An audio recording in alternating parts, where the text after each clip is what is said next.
Hello दोस्तों, मैं साक्षी आप सभी का स्वागत करती हूँ मेरे चैनल इन्फिनाइट लव एंड में, जहाँ मैं आपके साथ क्रेज़ी लवर का 6 पार्ट शेयर करने वाली हूँ। पिछले एपिसोड में हमने देखा कि वैन केसिंग और साहस यीशु एक दूसरे को देख ही रहे होते हैं।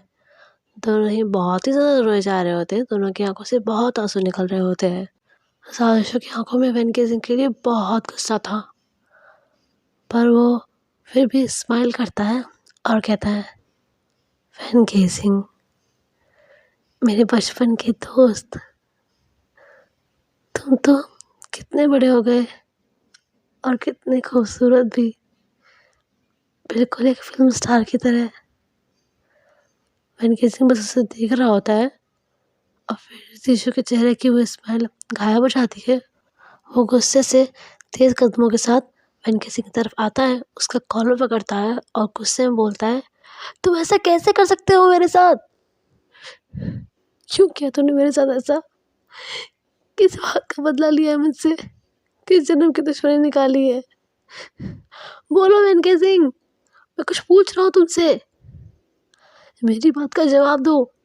मैंने ऐसी कौन सी गलती की थी, कौन सा गुनाह किया था जो तूने मेरे साथ ऐसा किया है? मुझे इतनी बड़ी सजा दी है। बताओ बताओ वैन केसिंग, अब चुप मत खड़े रहो। बताओ क्यों किया मेरे साथ ऐसा, क्यों किया?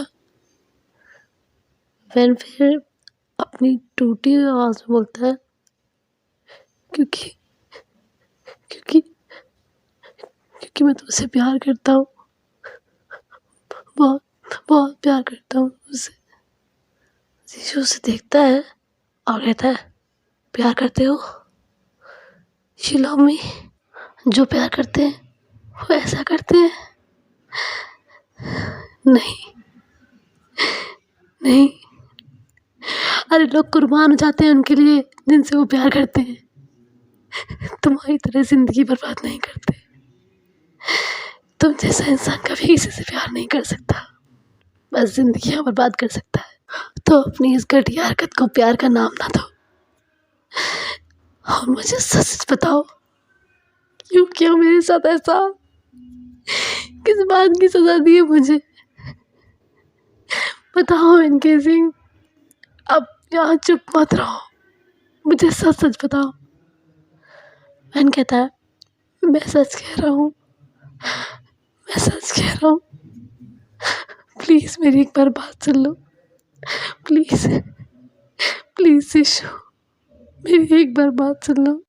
यीशु फिर वैन केसिंग का कॉलर छोड़ता है, उससे 2 कदम पीछे जाता है और कहता है, ऐसा क्या कहोगे तुम जिससे कि ये सच झुठलाया जा सकता है कि तुम मेरे स्टॉकर हो, जिससे ये सच झुठलाया जा सकता है कि तुम्हारे कारण मैंने अपनी लाइफ के 6 महीने नर्क की तरह काटे हैं, कि तुम्हारे कारण जब भी मेरे आसपास किसी का भी फ़ोन नहीं होता था तो मैं अंदर तक काम चाहता था, कि तुम्हारे कारण मैं रात को सो नहीं पाता था, कि तुम्हारे कारण मैंने घर से निकलना बंद कर दिया था। कहो, ऐसा क्या कहोगे तुम कि ये सब चीज़ें झूठ हो जाएंगी एक बार में ही? है कोई जवाब तुम्हारे पास?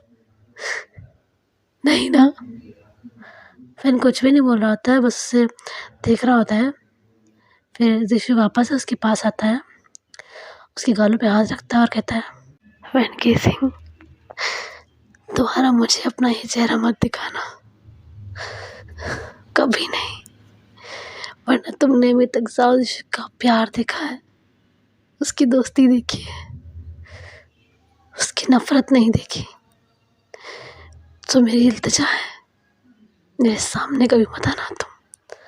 और ये कहकर जाने लगता है, तभी वैन उसके सामने आता है और कहता है, नहीं नहीं नहीं, प्लीज़ प्लीज़ यीशु मेरी बात सुन लो, प्लीज़ प्लीज़ मुझे छोड़ के मत जाओ, मैं मर जाऊँगा तुम्हारे बगैर, प्लीज़ प्लीज़ प्लीज़ मेरी बात सुन लो, प्लीज़। तुमने तुमने तुमने कहा था तुम मुझसे प्यार करते हो, प्लीज़ उस प्यार के वास्ते रुक जाओ, प्लीज़ मेरी बात सुन लो, प्लीज़ यीशु मैं तुम्हारे आगे हाथ जोड़ता हूँ, प्लीज़ प्लीज़ प्लीज़। यीशु उसे देखता है और कहता है, मैंने तुमसे कहा था मैं तुमसे प्यार करता हूँ, और वो सच था। मैं तुमसे बहुत प्यार करता था, लेकिन इस कमरे के आने के बाद वो प्यार ख़त्म हो गया। अब मेरे दिल में सिर्फ तुम्हारे लिए नफ़रत है, और जब प्यार ही नहीं रहा तो वास्ता किस बात का दे रहे हो तुम। वैन केसिंग जीशु के पैरों में गिर जाता है और कहता है, जीशु प्लीज़ प्लीज़ मेरी बात सुन लो, प्लीज़ मेरी बात सुन लो, एक बार मेरी बात तो सुन लो प्लीज़, एक मौका दे दो मुझे, एक मौका दे दो, एक मौका दे दो अपनी बात कहने का। लेकिन जीशु नहीं समझता है और वहाँ से स्टेयरकेस की तरफ जाने लग जाता है। और वैन केसिंग वहीं पर बहुत रो रहा होता है, बहुत ही रोए जा रहा होता है, और जीशु स्टेयरकेस पर चढ़ रहा होता है। फिर वैन केसिंग अपना सिर ऊपर करता है, अपने आंसुओं को पोंछता है और खड़ा होता है। और जीशु बस गेट तक पहुँचने वाला था, मतलब 2-3 ही सीढ़ियाँ रह गई थी। तभी वैन केसिंग कहता है, जीशु रुक जाओ, मुझे वो सब करने के लिए मजबूर ना करो जो मैं करना नहीं चाहता। जीशु उसकी तरफ पलटता है और कहता है, क्या करोगे तुम? हाँ, क्या करोगे? मारोगे मुझे? मार डालो। वैसे भी तुम्हारी कृपा से अब जीने की चाह रह भी नहीं गई मुझ पे, तो तुम्हारा बहुत बड़ा एहसान होगा मुझ पर अगर तुम मेरी जान ले लोगे। Please kill me. वैन केसिंग उसे देखता है और कहता है, जिस पल तुम्हें मारने का ख्याल मेरे मन में आया ना जीशु, मैं उस पल ही अपनी जान दे दूँगा। तो जीशु उसे देख रहा होता है और कहता है, फिर?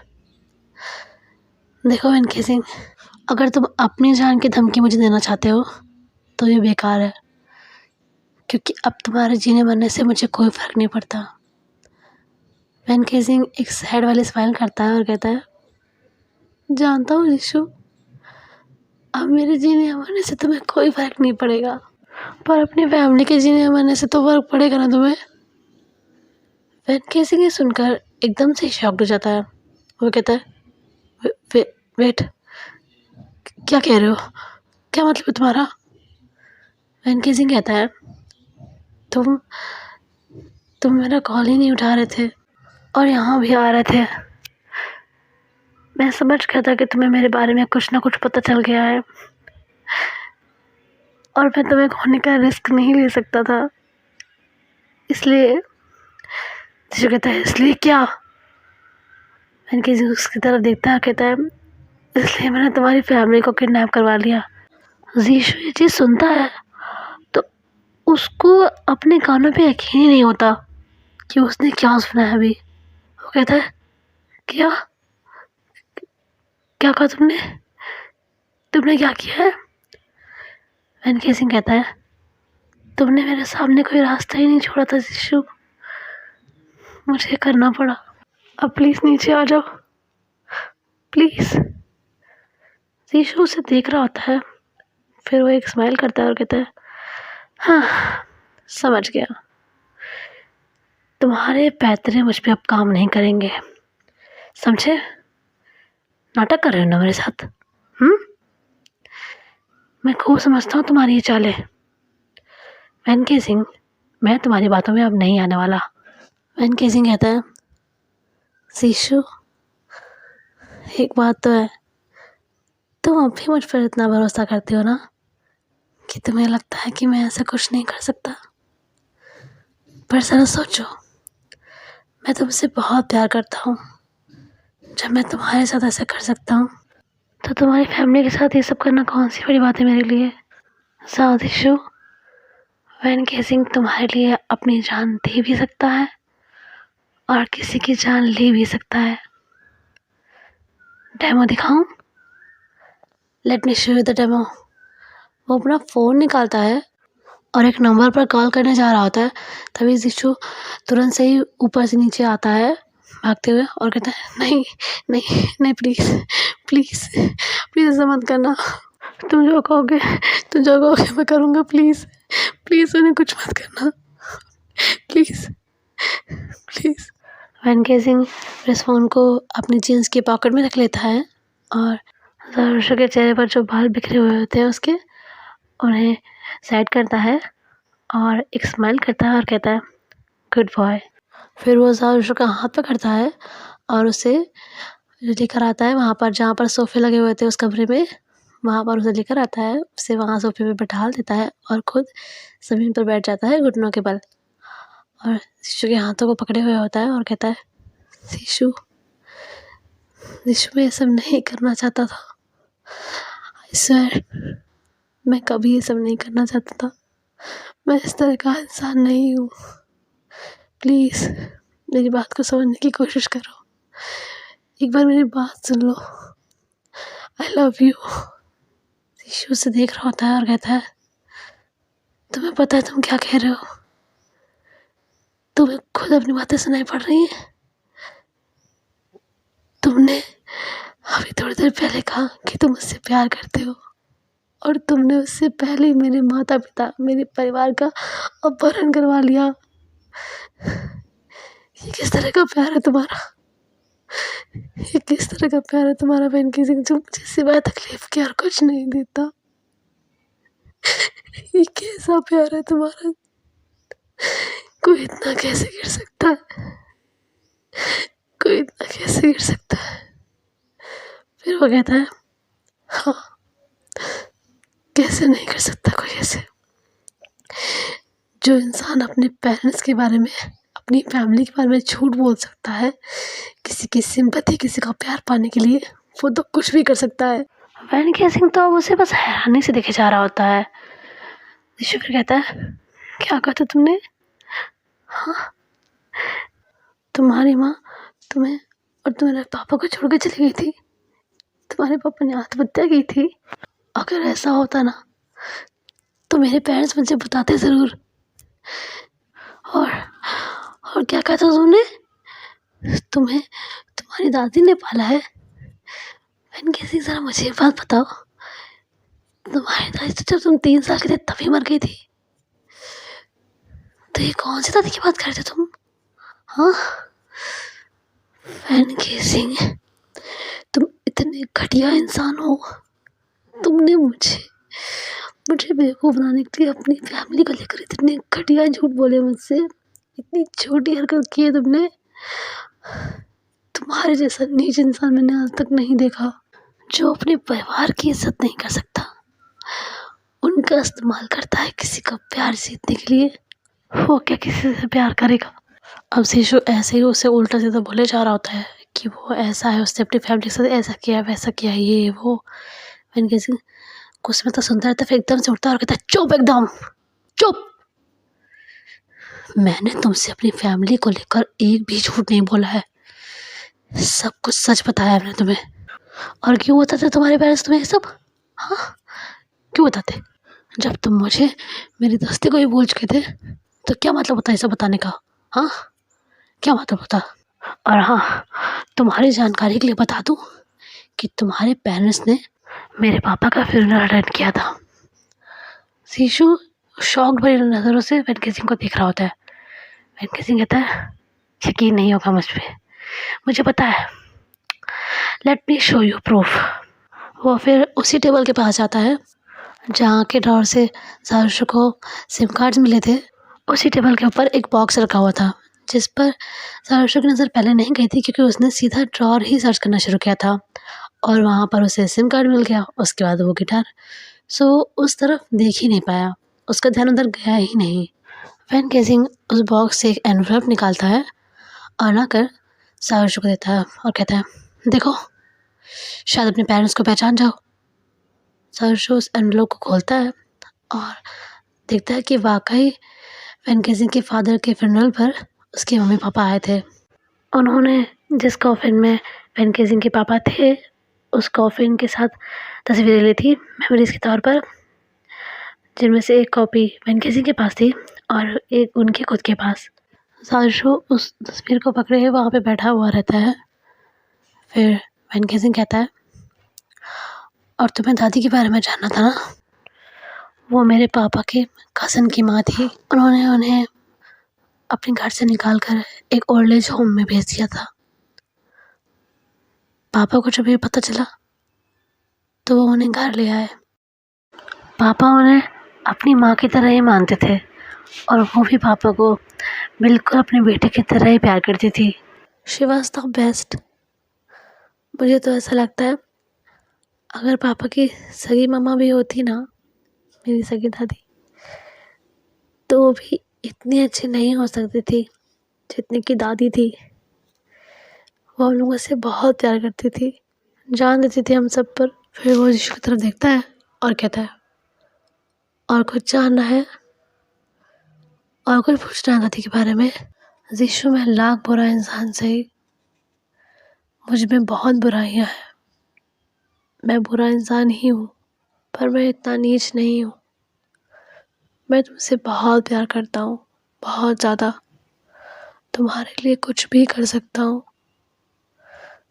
पर जितना प्यार मैं तुमसे करता हूँ उससे कहीं ज़्यादा प्यार मैं अपने परिवार से करता हूँ, और उस प्यार से कहीं ज़्यादा उनका सम्मान करता हूँ। ऐसे नीच हरकत करने का तो मैं कभी सपने में भी नहीं सोच सकता था। तुम्हें पता है यीशु, जब मम्मा और पापा मुझे छोड़कर गए थे, मुझे उस समय तुम्हारी बहुत ज़रूरत थी, पर तुम नहीं थे। जब दादी मुझे छोड़कर गई, मुझे तब भी तुम्हारी ज़रूरत थी, तुम तब भी नहीं थे। मुझे जब जब तुम्हारी ज़रूरत थी, तुम कभी मेरे पास नहीं थे। और तुम मुझे धोखेबाज कहते हो ना। मैंने तुम्हारा दिल तोड़ा है, तुम्हारा विश्वास तोड़ा है, तुम्हें धोखा दिया है, जो कि मैंने दिया है। मैं जानता हूँ, मैं जानता हूँ, पर तुम्हारा क्या? तुम्हारे उस वादे का क्या जो तुमने मुझसे किया था कभी, कि व्हेन, तो क्या हुआ अगर हम लोग दूसरे शहर में हैं? हमेशा दोस्त रहेंगे, हमारी दोस्ती थोड़ी टूट जाएगी। हमें कोई भी अलग नहीं कर सकता। और दूसरे शहर जाने के बाद तुम मुझे एकदम से ही भूल गए। मेरे लेटर्स के जवाब भी हफ्तों में देते थे तुम, कॉल पर भी ज़्यादा बात नहीं करते। अपनी नई लाइफ, नया स्कूल, नया शहर, नया घर, नए दोस्तों में तुम मुझे भूल गए। You never thought about me, did you? और यहाँ मैं पागल, मुझे पता ही नहीं चला कि मुझे कब तुमसे प्यार हो गया। पर इस सब को लेकर मेरे दिल में तुम्हारे लिए कोई शिकायत नहीं है यीशु। तुम मुझसे छोटे थे, ऑब्वियसली दोस्ती, रिश्ते, इन सब की इतनी समझ नहीं होगी तुम्हें। मैंने तुम्हें ये सब चीज़ें सिर्फ इसलिए बताई क्योंकि मैं तुम्हें ये बताना चाहता था कि तुम एक अकेले इंसान नहीं हो जिसका दिल टूटा है, जिसका विश्वास टूटा है। पता है, मेरा तुमसे मिलने का बहुत मन करता था, बहुत ज़्यादा, पर मैं तुमसे मिलना चाहता हूँ, ये बात मैंने कभी किसी से नहीं कही, पापा से भी नहीं। मैं कभी अपनी बात किसी से कह ही नहीं पाता था, कोशिश करता था पर फिर भी नहीं कह पाता था। एक तुम ही थे जिसको मैंने अपनी सारी बातें बताई थी, सारे सीक्रेट शेयर किए थे। You were the one who knew everything about me. पर मैं सबके साथ ऐसा नहीं कर सकता था। मैं इतना ओपन लड़का नहीं था, नहीं बता पाता था किसी को। और फिर एक दिन पापा मेरे कमरे में आए और मुझसे उन्होंने खुद पूछा कि क्या मैं तुम्हें मिस कर रहा हूँ, और मैं ना नहीं कह पाया। मैं तुरंत ही उनके गले लग के बहुत रोया, बहुत ज़्यादा। फिर उन्होंने मुझसे वादा किया कि वो मुझे तुम्हारे घर लेके आएंगे ताकि मैं तुमसे मिल सकूं। अब ऑब्वियस सी बात है, पापा और अंकल तो दोस्त थे ही ना। हमारी दोस्ती टूट गई तो क्या हुआ, उनकी तो थी। मैं बहुत खुश था, बहुत ज़्यादा। मुझे तो जैसे सारा जहान मिल गया था। लेकिन उसके 2-3 दिन बाद ही ये सारी चीज़ें हो गई। डैड ने मुझसे कहा था कि वो मुझे 1 हफ्ते बाद तुम्हारे घर लेके जाएंगे, और उस दिन के 1 हफ्ते बाद हम सब डैड का फ्यूनरल अटेंड कर रहे थे। और डैड की डेथ के बाद मैंने ये ख्याल भी अपने मन से निकाल दिया तुमसे मिलने का, क्योंकि दादी को मैं अकेला नहीं छोड़ सकता था। पापा के जाने के बाद वो मुझे लेकर बहुत सेंसिटिव हो गई थी। मुझे कई बार ज़रा सी भी देर हो जाती तो वो पैनिक हो जाती। वो मुझे खोना नहीं चाहती थी। उनके अंदर एक डर बैठ गया था, जैसे उनके बेटे ने उन्हें छोड़ दिया, जैसे पापा उन्हें छोड़कर चले गए, वैसे मैं भी उन्हें छोड़ कर चले जाऊंगा। ये डर उन्हें अंदर अंदर खा रहा था। वो कुछ कहती नहीं थी, पर मैं समझता था। फिर मैंने भी इस ख्याल को अपने मन के अंदर ही रख लिया। कभी यहाँ आने की कोशिश नहीं की, कभी तुम्हारे घर जाने की कोशिश नहीं की, कभी इस शहर को छोड़ने की कोशिश नहीं की, क्योंकि मैं उन्हें खोना नहीं चाहता था। उनको ज़रा सा भी स्ट्रेस देना उनके लिए अच्छी बात नहीं थी, उनकी सेहत पर असर पड़ता। इसलिए मैंने कभी कोशिश नहीं की तुम्हारे पास आने की। आखिर उनका मेरे अलावा था ही कौन। मुझे देख देख कर तो जी रही थी वो। हाँ, वो बात अलग है कि मैं हर दिन तुम्हें मिस करता था। हर दिन तुम्हारे लिए मेरा प्यार बढ़ता ही रहता। लोग कहते हैं कि दूर रहने से इंसान किसी को भूल सकता है, पर मेरे केस में तो उल्टा ही था। तुम्हारे लिए मेरा प्यार हर पल बढ़ता रहा, हर पल। अब शीशु ये सब चीज़ें सुन रहा होता है बहुत ध्यान से, और उसे अब बहुत गिल्ट फील हो रहा होता है, लाइक बहुत ज़्यादा। वो छोटा था उस समय, उसे समझ नहीं थी किसी चीज़ की। अपनी नई लाइफ, नए दोस्त, नया शहर, नया स्कूल, नया घर, इन सब चीज़ों में वो वैन गेसिंग के बारे में भूल ही गया। उसे उसका ख्याल ही नहीं रहा कि किसी को वादा करके आया है वो। इन सब चीज़ का होश नहीं था उसे बस अपनी ये दुनिया पसंद आ रही थी। अब वो ये सब चीज़ें सोच रहा था तो उससे खुद पे बहुत गुस्सा आ रहा था, बहुत ज़्यादा गुस्सा आ रहा था। उसे वैन गेसिंग के लिए बुरा भी बहुत लग रहा था, पर इसका मतलब ये तो नहीं कि वैन गेसिंग उसके साथ ऐसा करेगा जैसा उसने किया। और तो और इन सब में उसने सारिशा की फैमिली को भी घसीट लिया। उन्हें इन्वॉल्व करने की क्या ज़रूरत थी। वो ये सब चीज़ें सोच रहा होता है, फिर वो वैन गेसिंग की तरफ देखता है और कहता है, ये अच्छा है ना, आप अपनी फैमिली की इतनी इज़्ज़त करते हैं, इतनी ज़्यादा, और दूसरे के परिवार का क्या? हाँ, दूसरे की फैमिली का क्या? मैं मानता हूँ मैंने तुम्हारे साथ बहुत गलत किया है, बहुत ज़्यादा। मुझे ऐसा नहीं करना चाहिए था, पर तुमने मेरे साथ क्या किया है? क्या किया है मेरे साथ? और मुझे छोड़ो, तुमने मेरे परिवार का अपहरण करवा लिया। ऐसा कैसे कर सकते हो तुम? कैसे कर सकते हो ये चीज़? I hate you.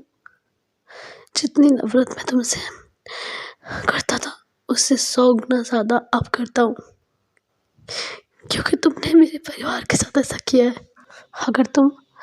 अगर तुम ये सोचते हो कि मुझे यहाँ कैद करके तुम मुझे पालोगे, तो ऐसा कभी नहीं होगा, कभी भी नहीं। वैन गेसिंग साजिश को कभी पा नहीं सकता, कभी भी नहीं। साजिश अपनी आखिरी सांस तक वैन गेसिंग से नफरत ही करेगा, सिर्फ नफरत। वैन गेसिंग फिर जो उसके सामने खड़ा होता है, वो वापस से घुटनों के बल बैठ जाता है साजिश के सामने और कहता है, मैं जानता हूँ जिशु, तुम मुझसे अब हमेशा नफरत ही करोगे, मुझे पता है, पर मैं अपनी आखिरी सांस तक अपनी सांसों के खत्म होने के बाद भी सिर्फ तुमसे प्यार करूँगा। जीशु, मैंने ये सब कुछ अपनी मर्जी से नहीं किया था, अपनी खुशी से नहीं किया था। तुम मेरे पहले दोस्त थे, मेरे बेस्ट फ्रेंड थे, मेरी पहली मोहब्बत थे। तुम्हें दुख देने का तो सवाल ही नहीं उठता था। लेकिन जब उस दिन मैं तुम्हारे घर तुमसे मिलने आ रहा था, मैं बहुत खुश था कि मैं आज यीशु से मिलने जा रहा हूँ।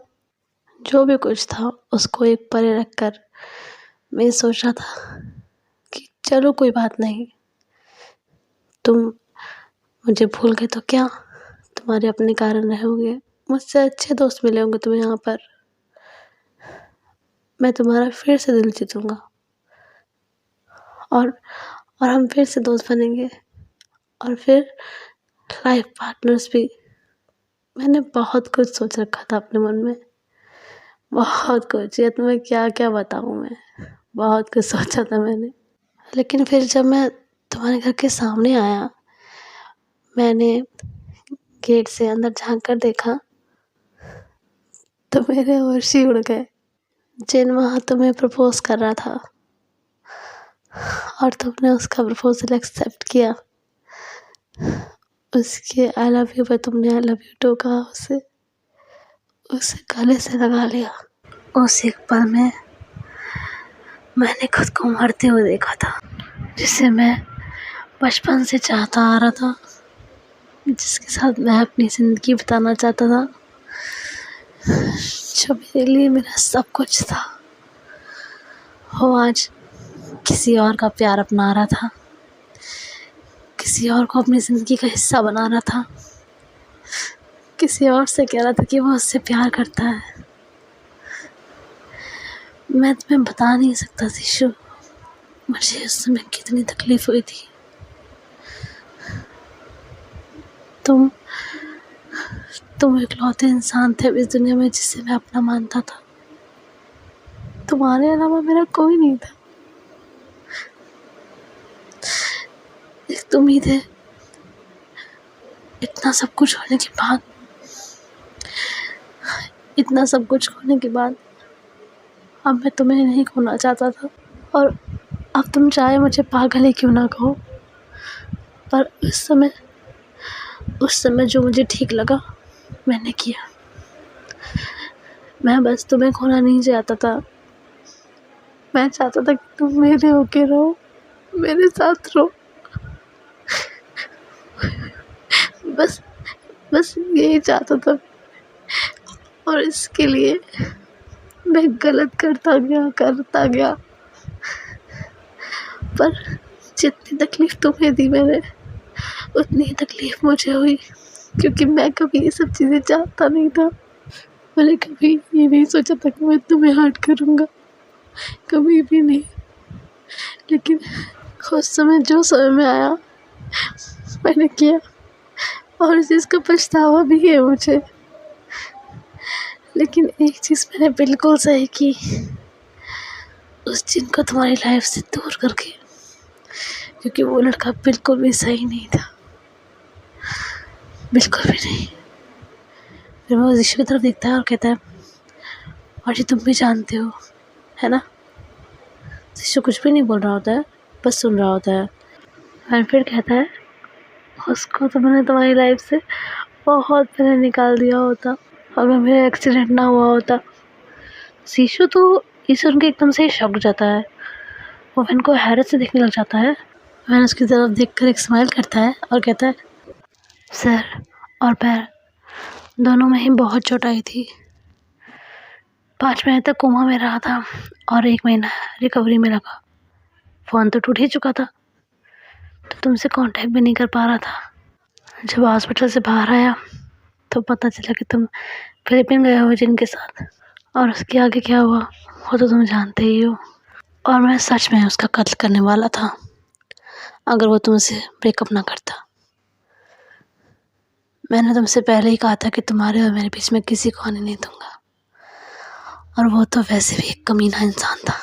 फिर वो वापस से एक क्यूट सी स्माइल करता है और कहता है, जीशु मैंने तुमसे कहा था ना कि जिन हमारे बीच की एक दीवार है, इस दीवार के हटने के बाद हमारे बीच में कोई नहीं होगा। मैं तुम्हें इतना प्यार करूँगा कि तुम्हारा दिल मजबूर हो जाएगा मुझे चाहने के लिए, है ना। जीशु उसकी तरफ देखता है, फिर अपना मुंह दूसरी तरफ कर लेता है। फिर कहता है, जीशु मैं जानता हूँ कि अब हमारे बीच पहले ऐसा कुछ नहीं रहा है। तुम अब मुझसे कभी प्यार नहीं करोगे। मैं तुम्हारे सामने चाहे दूसरे मौके की भीख ही क्यों ना मांगता रहूं, तुम मुझे दूसरा मौका नहीं दोगे। अब कुछ भी पहले जैसा नहीं रहेगा। जो मोहब्बत सुबह तक तुम्हारी आंखों में मेरे लिए थी, वो अब कभी मुझे देखने नहीं मिलेगी। आज अगर मैं तुम्हें यहाँ हमेशा के लिए कैद भी कर लूँ, तो भी मेरे पास सिर्फ साजिशों का शरीर रहेगा। साजिशों नहीं, उसका प्यार नहीं। और वैन केसिंग ने तो सिर्फ साजिशों से प्यार किया है, उसके शरीर से नहीं। तो मैं तुम्हें यहाँ रख के क्या करूँगा। इसलिए मैं वैन केसिंग तुम्हें आज खुद से आज़ाद करता हूँ। जाओ यहाँ से, चले जाओ हमेशा के लिए, लीव। जीशु तो बस उसे हैरत से देखे जा रहा होता है। कुछ सेकंड्स बस वो वैन केसिंग को देखे जा रहा होता है, क्योंकि उसे अपने कान पे विश्वास ही नहीं हो रहा होता है। फिर उसे अपनी फैमिली का ख्याल आता है। वो कहता है, मेरी फैमिली। वैन स्माइल करता है और कहता है, सेफ है पागल, मैंने उनका किडनैप नहीं किया। मैं इतना घटिया आदमी नहीं हूँ।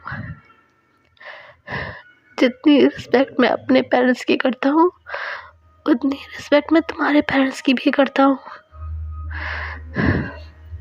मुझे बस थोड़ा सा समय चाहिए था तुम्हारे साथ, थोड़ा सा समय बिताना चाहता था और कुछ नहीं, इसलिए झूठ बोला तुमसे। आई एम सॉरी इस आखिरी झूठ के लिए। तुम्हारी फैमिली सेफ है, चाहो तो फ़ोन पे बात कर लो। जीशु तुरंत से ही अपना फ़ोन निकालता है और अपने डैड को कॉल कर देता है। कुछ देर तो रिंग जाती रहती है और फिर फ़ोन पिक होता है। सामने से मिस्टर साहू बोलते हैं, हेलो जीशु उनकी आवाज़ सुनकर एक चैन की सांस लेता है। फिर कहता है, पापा अब ठीक है ना। वो कहता है, हाँ बेटा मैं तो बिल्कुल ठीक हूँ।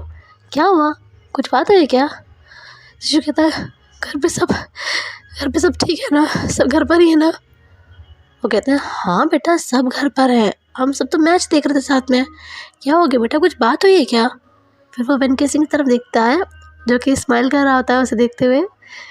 जीशु कहता है, नहीं पापा कुछ नहीं हुआ है, बस एक बुरा ख्वाब देख लिया था, कुछ नहीं हुआ है।